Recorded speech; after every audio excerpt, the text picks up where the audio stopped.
10절 안 읽어요. 창세기 21장 1절에서 21절. 여호와께서 말씀하신 대로 사라를 돌보셨고 여호와께서 말씀하신 대로 사라에게 행하셨으므로. 오늘 말씀은 이삭이 태어나고 이스마엘이 집을 나가고 하는 이야기를 하면서 이스마엘 얘기는 이제 더 이상 안 하죠. 앞으로 장대할 거다 그 얘기만 하고 안 합니다. 그 후손들하고 이삭의 후손들하고 만나는 이야기는 많이 있지만 그것은 뭐 이스마엘이라는 이름을 가지고 만나지는 않습니다. 어쨌거나 오늘 이야기가 끝나고 내일 이제 나가죠. 내일 나가는 게 오늘 다 나가고 이제 이스마엘 이야기는 끝나고 내일은 그 누굽니까? 아비멜렉하고 이삭하고 아브라함하고 사이에 있었던 일을 얘기하는데 다른 게 아니라 브엘세바가 이제 이스라엘 땅이다라는 것을 얘기하게 됩니다. 그 다음 얘기는 뭘까요? 이제 이삭을 바치는 이야기 나오는데 그거는 이제 다음 3, 4월 후에 가서 이제 묵상하게 되고 2월 달부터는 요한복음을 묵상하게 되는데 요한복음 기대되죠. 그러나 시간은 정해져 있기 때문에 순식간에 지나가니까 정신 차리고 요한복음이 그만큼 중요한데 뭐 어떤 사람은 요한복음만 가지고 몇 번씩 하고 이러는데 그러면 또 안 됩니다. 그렇지만 아무리 중요해도 우리에게 주어진 시간은 소선지서나 마찬가지로 시간이 주어집니다. 그래서 놓치지 말고 잘 묵상을 해야 되겠다 하는 각오를 해야 읽을 수 있습니다. 안 그러면 다른 거 묵상할 때 또 요한복음 읽어야 돼요. 그러니까 그렇게 하지 않으려면 정신 차리고 묵상해야 되겠다 그런 생각이 듭니다. 어제는 하나님이 의인을 지켜주셨어요. 하나님이 의인을 지켜주셨는데 그 의인이 다른 사람이 아니고 아비멜렉이었죠. 맞죠? 예. 네. 아비멜렉이 이 블레셋 사람, 다시 말해서 어디죠? 그랄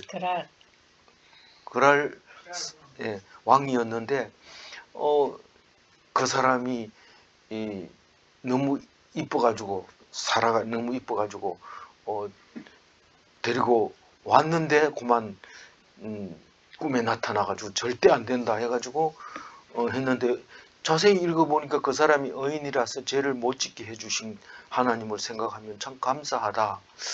우리는 다만 하나님의 아들이 돼야 되고 하나님 앞에 서야 되고 하나님 그 하나님의 아들로서의 후계자가 돼야 된다고만 생각하는데 그렇지 않은 사람들이 숫자가 훨씬 많습니다. 자식이 많은데 아버지 계보를 이어가는 사람은 한 사람밖에 없습니다. 두 사람도 안 됩니다. 절대로 안 됩니다.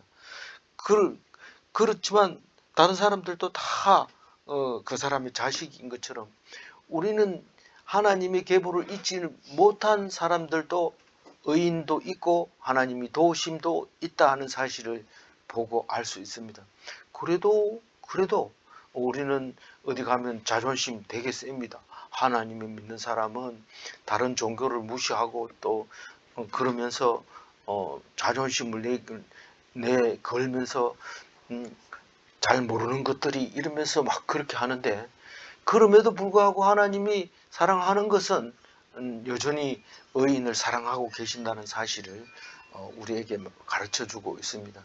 우리는 블레셋 있으면 막 철천지 원수라고 생각하는데 성경 읽어보면 또 그게 아니라는 것을 알게 됩니다. 그래서 마음이 깨끗하면 죄짓게 내버려 두지 않는다. 누가? 하나님이. 남의 아내를 가까이 하는 것은 죄다라는 것이고 하나님은 온전한 마음을 좋아하신다. 그리고 하나님은 깨끗한 손을 좋아하신다. 그렇게 어제 묵상을 했습니다. 그리고 오늘 1절을 읽어보면 21장 1절을 읽어보면 사라를 돌보셨고 어떻게 돌보셨냐? 예, 약속을 했으니까, 예, 약속을 했기 때문에 돌보시고 약속을 그대로 행해 주셨다. 행하셨으므로 그 언제 사라에게 약속을 했어요? 18장에 10절에 가면 이렇게 읽어봅니다. 그가 이르시되 내년 이맘때 내가 반드시 내게로 돌아오리니 네 아내 사라에게 아들이 있으리라 하시니 사라가 그 뒤 장막문에서 들었더라. 여기 제일 앞에 그가 누굽니까? 아브라함이죠? 아니죠? 예, 천사가, 예, 하나님이, 예, 하나님의 천사가 그렇게 말을 합니다. 내게 돌아오리니, 내가 내게 아브라함에게 돌아오리니 네 아내 사라에게 아들이 있으리라. 사라 들으라고 하는 소리인데 사라가 듣고 웃습니다. 웃는 게 그게 예, 그 제하크를 해서 이삭 할 때 제하크입니다. 제하크인데 6절에 적어놨는데 제하크인데 이삭을 이 제하크인데 이삭이라고 우리가 발음하고 있습니다. 계속 웃습니다. 이상 문제에 대해서는 다 웃습니다. 2절 읽어볼까요? 사라가 임신하고 하나님이 말씀하신 시기가 되어 노년의 아브라함에게 아들을 낳았다. 이것도 우습다는 거예요. 지금 뒤에 얘기는 너무 늙어가지고 애 놓으니까 웃어요. 뭐 아들이 무슨 뭐 정시에 결혼해서 정시에 애 놓으면 그냥 축하해주지만 너무 일찍 낳아도 깜짝 놀래가지고 아이고 네가 애를 낳나 이러지만 노년에 낳아도 웃습니다. 아이고 그런 영감이 아이를 낳대 이렇게 웃는 건데 사실은 뭐 90세 또 이스마엘을 낳았으니까 100세 돼서 놓는 게 뭐 그렇게 깜짝 웃을 일은 아닌데 사라가 임신하고 아브라함이 노년에 아들을 얻었다는 것이 참 웃을 일인데 그 3절 읽어볼까요? 아브라함이 그에게 태어난 아들 곧 사라가 자기에게 낳은 아들을 이름하여 이삭이라 하였고 네, 4절 읽어볼까요? 그 아들이 이삭이 난 지 8일 만에 그가 하나님이 명령하신 대로 할례를 행하였더라. 그 8일 만에 할례 행하는 건 이삭이 처음이고 그 다음에 바울도 예수도 그 다음에 쭉 8일 만에 할례를 했다는 것을 알 수 있게 됩니다. 그러나 아브라함은 99세, 이스마엘은 13세의 할례를 받았다는 것을 우리는 알 수 있습니다. 5절 읽어볼까요? 아브라함이 그의 아들 이삭이 그에게 태어날 때에 100세라. 예, 100세입니다. 그러면 6절 읽어볼까요? 사라가 이르되 하나님이 나를 웃게 하시니 듣는 자가 다 나와 함께 웃으리로다. 내가 애를 놓잖아 이러면서 하하 웃으니까 다른 사람들이 다 같이 웃는 거죠. 다른 사람들은 왜 웃는데 이러지만 젊은 사람이 정식으로 결혼해서 정식으로 알을 놓으면 내가 알을 낳았잖아 이러면 아무도 안 웃습니다. 그건 당연한 거니까. 근데 사라가 웃어버리니까 사람들이 전부 웃는 거예요. 글쎄 말이야 이러고 더 이상 말을 못하는 거죠. 하나님은 그런 하나님이신 거예요. 그거를 자세하게 설명을 하는 게 7절입니다. 읽어봅니다. 또 이르되 사라가 자식들을 젖먹이겠다고 누가 아브라함에게 말하였으리요마는 아브라함의 노경에 내가 아들을 낳았도다 하니라. 그 앞에는 노년이라 하고 여기는 노경이라 하고 이런데 뭐 같은 말이죠. 늙어서 아이를 낳았다 이 말이죠. 사라가 아무리 예뻐도 사라가 젖먹이겠다 이렇게 말한 사람이 있으리요마는 없었다는 거죠. 없었지만은 사람들은 그렇게 말할 수 없었지만 하나님은 늙은 사람을 통해서 아들을 낳았다는 거예요. 이게 하나님만 할 수 있다는 거예요. 사라가 인정하는 거예요. 그게 웃기는 이야기라는 거죠. 어떻게 애를 낳아가지고 하나님의 후계자를 이어주려면 좀 정상적인 거를 해야 되지 꼭 이렇게 늙은 사람한테 어떻게 이렇게 할 수 있느냐. 그리고 사람들이 다 웃었다고 얘기를 하고 있습니다. 그러면 8절 읽어볼까요? 아이가 자라매 젖을 떼고 이삭이 젖을 떼는 날에 아브라함이 큰 잔치를 베풀었더라. 우리는 돌잔치 하지만 여기는 이제 젖 떼는 잔치를 하는데 젖은 좀 돌이 지나고 나서 한참 있다 떼는데 성경에는 뭐 2세에 뗀다고 얘기를 해요. 두 돌 때 뗀다고 그렇게 얘기를 하는데 어쨌든 요즘도 뭐 인터넷 찾아보면 24개월은 젖을 먹이는 게 좋다 이렇게 이제 나옵니다. 뭐 우리들은 어떻게 몇 살까지 먹였는지 기억도 안 납니다만은 그렇게 이제 2세가 됐으니까 그 젖 떼는 날에는 아브라함이 100세였고 아브라함은 100세가 아니고 102세. 101살. 100세에 나왔습니다. 그러니까 102세. 네. 102세이고 이삭이 16살이고 이스마엘 이삭이 2살이고 이스마엘이 16살이고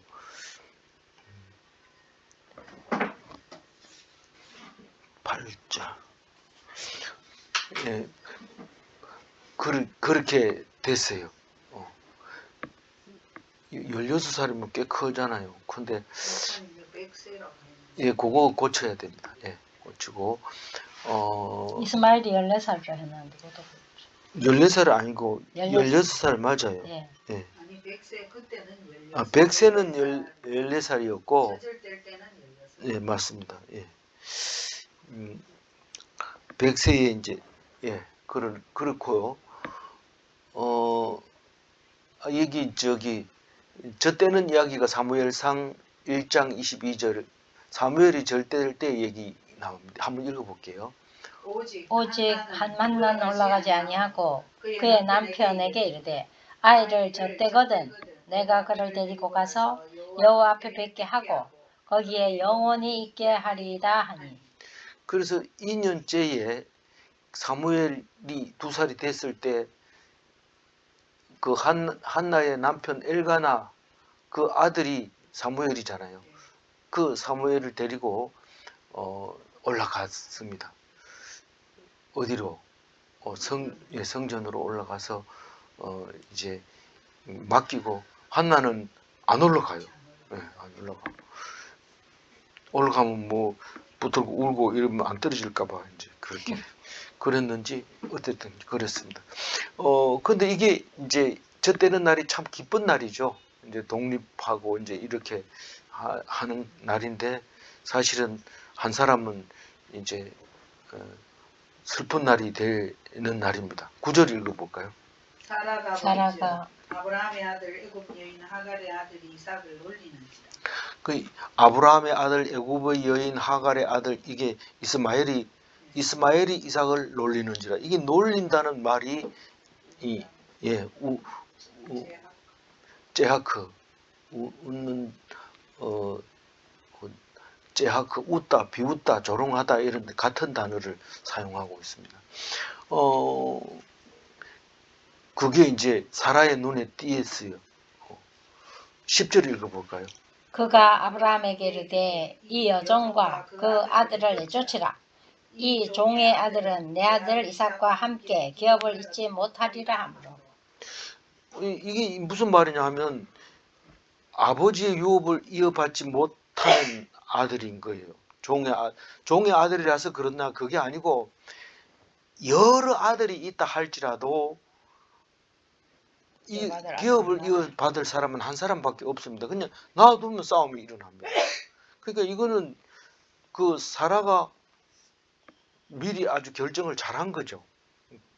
그래서 우리가 아브라함의 다른 아들도 있다는 걸 나중에 보면 알잖아요. 그런데도 이 이스마엘만큼은 아브라함이 지금 애착을 갖고 있기 때문에 지금 그런 얘기합니다. 아브라함은 왜 애착을 갖고 있어요? 그래도 장자니까 장자에는 모든 기력이라고 했으니까 그러니까 아브라함은 마음을 그냥 두고 있는데 그래도 적자는 하나밖에 없는 거예요. 한 사람이 이삭이 돼야 된다고 사라가 임신 안 하고 이스마엘을 하갈이 임신했을 때 기죽어 가지고 울고 부끄러워하고 그러고 남편한테도 큰 소리 못 치고 울고 이랬었는데 이번엔 당당하게 쫓아내라 하고 얘기를 하게 됩니다. 주인으로서의 자리를 차지할 수 있었던 것은 그 이삭이 두 돌이 돼서 이제 그런 말을 할 수 있는 당당함이 있었던 거죠. 11절 읽어볼까요? 아브라함이 그의 아들로 말미암아 그 일이 매우 근심이 되었더니. 뭐 성경적으로 말하면 뭐 아브라함이 근심하지 말고 그냥 쫓아내라면 쫓아냈으면 되는 것 같은만 그렇지만 아브라함의 생각은 다릅니다. 이삭의 생각과 사라의 생각과 다른 거죠. 그러니까 근심이 된다고 얘기를 하고 있습니다. 장자라고 생각했는데 내가 이삭 나기 전에는 저놈이 장자라고 13년 동안이나 내가 잘 길렀는데 저걸 뺏어가 버리고 이러니까 저기 이제 두 돌 됐는 거는 사실상 13년까지 살려면 그것도 한참 걸려야 되고 여러 가지로 생각해 보면 이게 아닌 수도 있는데 그런 생각을 하게 됩니다. 그런데 하나님을 만나 가지고 확신을 얻게 됩니다. 12절 읽어봅니다. 하나님이 아브라함에게 이르시되 내 아이나 내 여종으로 말미암아 근심하지 말고 사라가 내게 이런 말을 다 들으라. 이삭에게서 나는 자라야 넷이라 부를 것임이니라. 그게 이삭을 낳는 것에 대해서는 이삭을 다시 말해서 후계자로 기른다는 것은 이 사라의 혁혁한 공이 있었다는 것을 볼 수 있습니다. 그냥 애만 낳는 게 아니고 그래서 말을 들으라고 하나님이 얘기를 하게 됩니다. 네 씨라 부를 것임이라 이 말은 이 이스마엘도 씨지만은 그러나 여기서 부를 것임이라 이 말은 가라라고 하는 건데 개역 한글에서는 칭하리라 이렇게 해놨어요. 내 씨라 칭하리라. 그 다른 말로 연계해서 임명하리라. 영자로 했는데 임명하리라. 12절에 임명하다, 선포하다 이런 뜻이에요. 그러니까 아브라함의 아들로서 적자다. 계보를 이을 사람이다. 그렇게 부르게 될 거라고 얘기하고 있습니다. 그러나 이스마엘은 그런 소리를 안 합니다. 씨라는 것은 확실하게 하지만 13절 읽어볼까요? 그러나 여종의 아들도 내 씨니 내가 그로 한 민족을 이루게 하리라 하신지라. 그래서 이 혈육은 맞지만 믿음의 조상 아브라함의 후손은 아니다. 조연이다 이 말이에요. 우리는 성경에서 믿음의 후손들에 대한 이야기를 하고 있는데 많은 사람이 나오지만 진짜 주인공은 아브라함의 후손 예수님의 계보 그걸 말하고 있는 것을 알 수 있게 됩니다. 그러니까 어떻게 창세기부터 예수님까지 연결됩니까? 연결이 되게 돼 있습니다. 성경은. 그렇게 안 하면 창세기를 읽을 수가 없게 돼요. 그리고 잘못 이해하게 되고 그렇게 되는 겁니다. 그래서 이게 씨가 되잖아요. 지금 말하면 무슨 씨가 됐어요? 이 씨가 열매를 말하는 건데 무슨 족속, 아랍 족속이 되는 거예요. 이제 그게 14절 읽어볼까요? 아브라함이 아침에 일찍 일어나 떡과 물 한 가죽 부대를 가져다가 하갈의 어깨에 메어주고 그 아이를 데리고 가게 하니 하갈이 나가서 브엘세바 광야에서 방황하더니. 이제 하나를 택했으니까 하나를 버려야 되는데 아침 일찍 일어나가지고 뭐 우리 이정자 집사님 집 나오듯이 그렇게 나온 거죠. 뭐 물 한 가죽 부대하고 떡하고 그 며칠 살 것만 챙겨가지고 아침 일찍이 나가라. 그래서 일찍 나가게 해줍니다. 왜 낮에 나가면 안 되냐?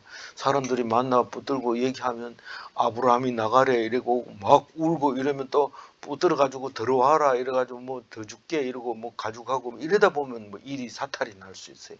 그래서 아침 일찍 이제 줍니다. 주고 이제 가라고 얘기를 합니다. 여기가 만약에 헤브론이었다면 여기 한참 내려와야 브엘세바가 있는데 그 브엘세바까지 이제 지금 내려온 거예요. 이 브엘세바는 내일 이름이 붙여지는데 오늘 이름을 땡겨 쓴 거예요. 아브라함이 그 아비멜렉하고 약조를 하고 이름 붙인 건데 돈 주고 샀는 땅. 그래서 영원한 이스라엘의 지표가 되는 거죠. 브엘세바가 제일 남쪽에 이집트 쪽으로 제일 남쪽 땅 성읍이 이름이 되게 됩니다. 그래서 하갈이 그 광야에서 방황을 할 수 어디로 가야 될지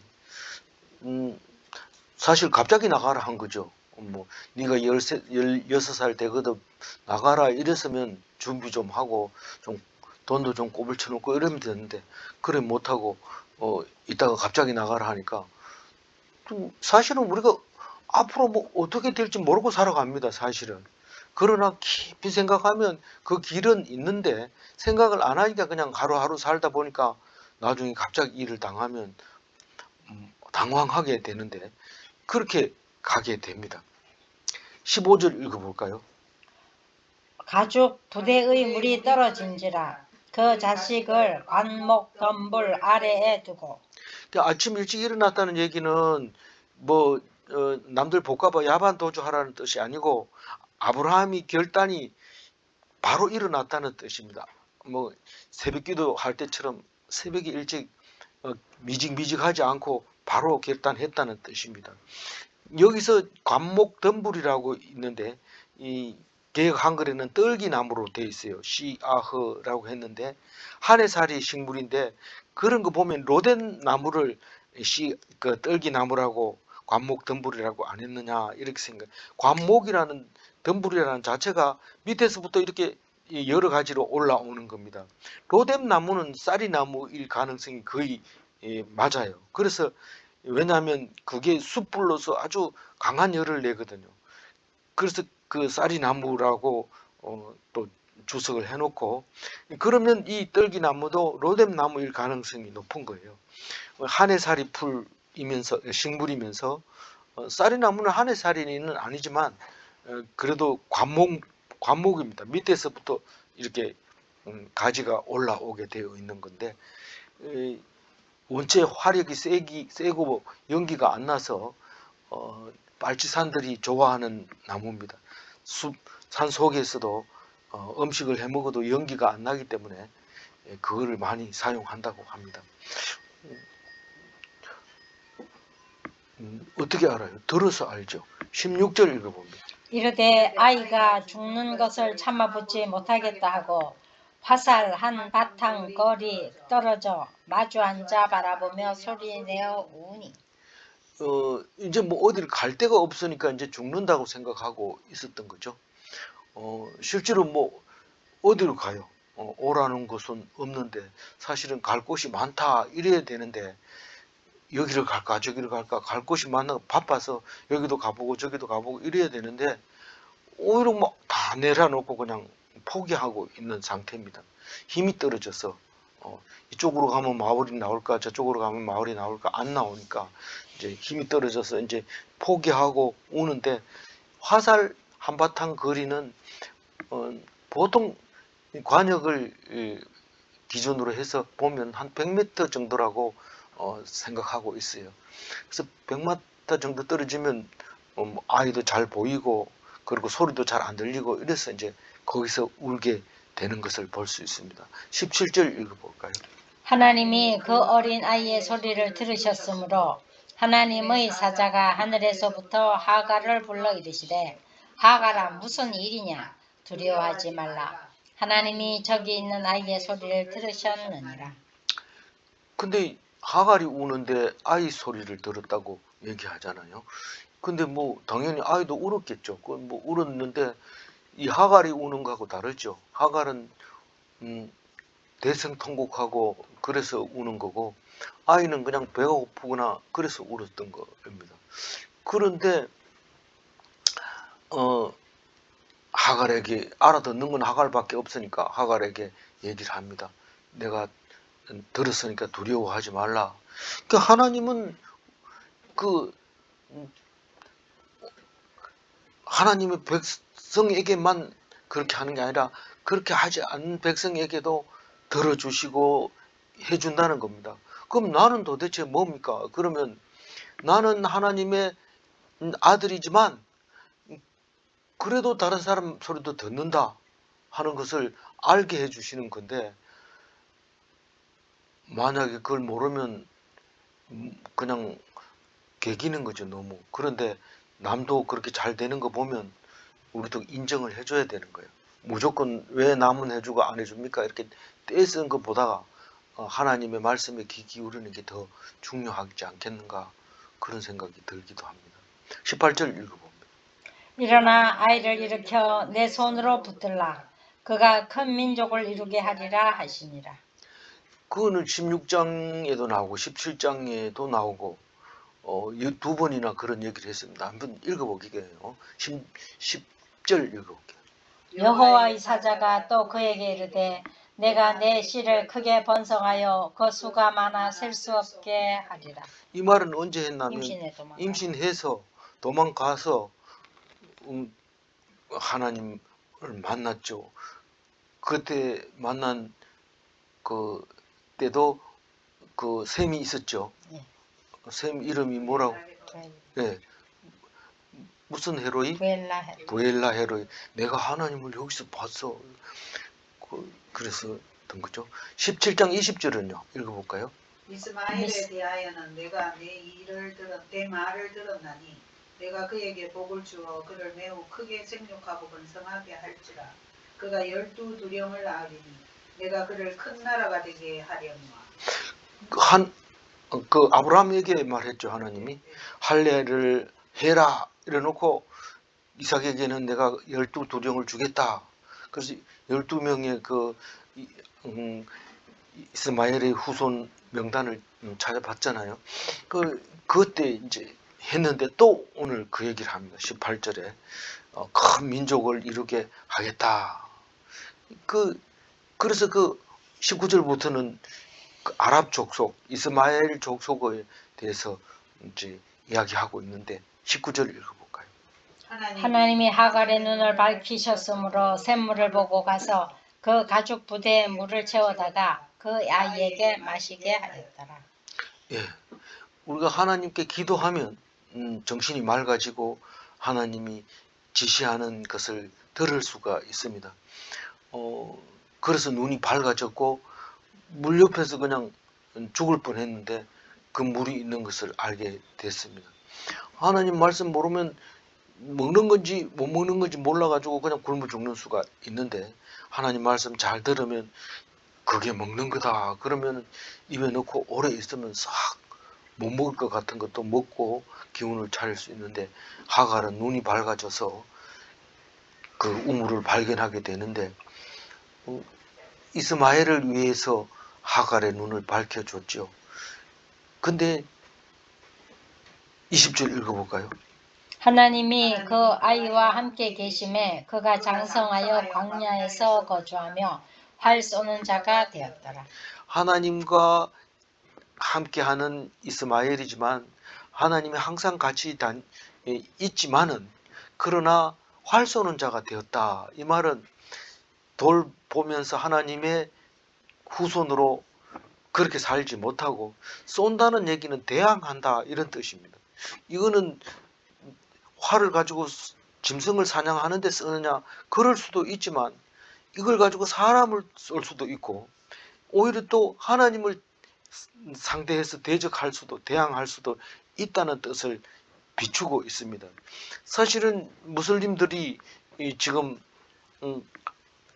우리 이 아브라함의 후손 입장에서 바라본다면 그것은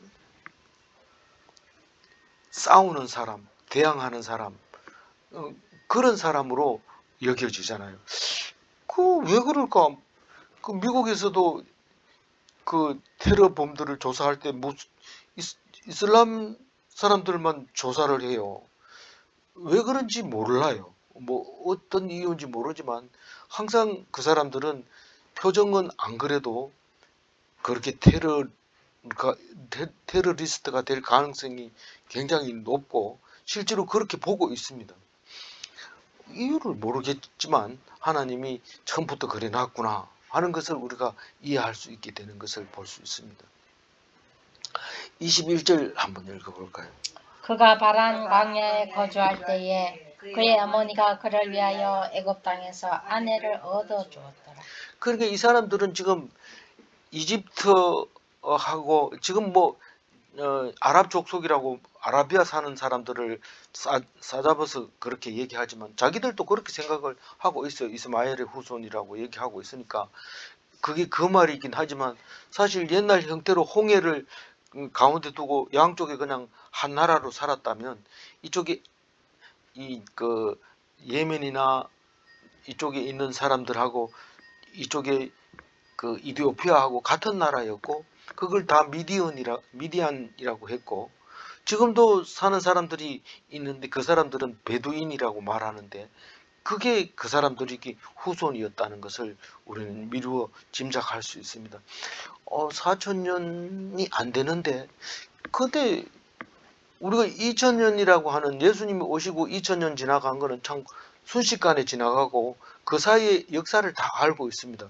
그러면 그 전에 2,000년도 안 되는 이 이스마엘의 후손들은 사실은 짧은 순간에 일어났던 거죠. 우리가 볼 때는 굉장하게 오래된 걸린 것 같지만 그렇지 않다는 겁니다. 다시 말해서 지금 있는 모습이나 그때 이때 당시의 모습이나 거의 비슷하다고 생각할 수 있다는 거죠. 바란 광야는 그 지도에 나와 있지만 아카바만 쪽에 있는 그걸 바란 광야라고 하고 실제로는 그게 애굽 땅이나 마찬가지 현재 경계선으로 보면 절반은 애굽 땅이고 절반은 이스라엘 땅이고 그런 상황입니다. 바란 광야라고 하는 건 눈에 보이는 들을 한꺼번에 얘기하자면 경계선이 그 가운데 있다 이렇게 말할 수 있습니다. 다시 말해서 우리가 성경에 나와 있는 이집트 이래가지고 가서 보면 거의 100% 그 무슬림들이 살고 있고 아랍은 당연히 무슬림들이 살고 있고 이런 걸 보면서 이스마엘의 후손이 어떻다?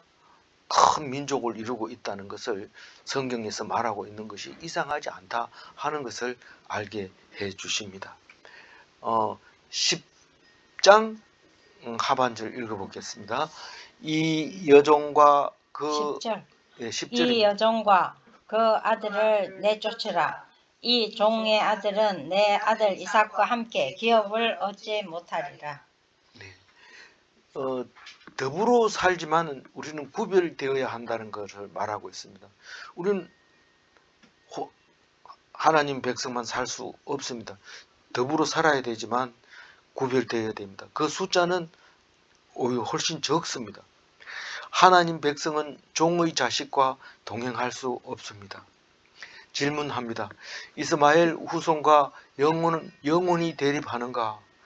그렇습니다. 뭐 이스마엘 후손 무슬림하고 무슨 일을 한다든가 그거는 좀 어렵다고 볼 수 있습니다. 종과 자유자는 영원히 구별되는가? 네. 그것을 위해서 오늘 우리가 성경을 보고 있는 것입니다. 기도하겠습니다. 하나님 감사합니다. 이스마엘의 후손 이슬람을 우리가 눈으로 보면서 그들을 이해하게 해주셔서 감사합니다. 우리는 하나님만 바라보고 알지 못하는 것들이 많이 있을지라도 우리는 창세기를 통해서 이삭의 보다 먼저 난 이스마엘을 우리들에게 가르쳐 주시고 하나님께서 하신 일을 알게 하실 때에 하나님 감사합니다. 우리를 위해서 많은 사람들을 세워주실 때 그 사람들과 구별되게 해주신 것을 감사합니다. 오직 예수님만 의지하옵고 하나님의 백성으로 구별되게 도와주시옵소서. 감사하옵고 우리 주 예수 그리스도 이름으로 기도 올리옵나이다. 아멘.